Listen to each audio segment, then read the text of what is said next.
កម្មភាពថតរបស់ក្រុមយាយនំឆេះនិងក្រុមស្រីយាយនំឆេះបងប្អូនថ្ងៃនេះមកថតនៅបឹងកាឡូ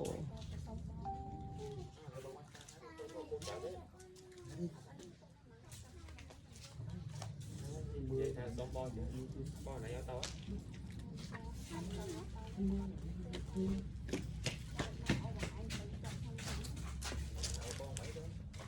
តែម៉ែបងកាយតិចទេ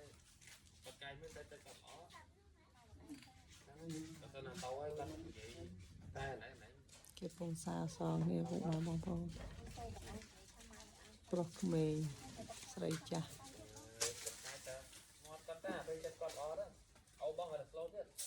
ហ្នឹងហើយ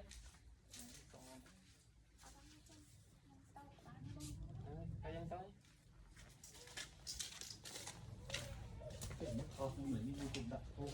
អាយ៉ាសណាពួកនឹងរត់ណាក់សអ mau bị đau, bé áo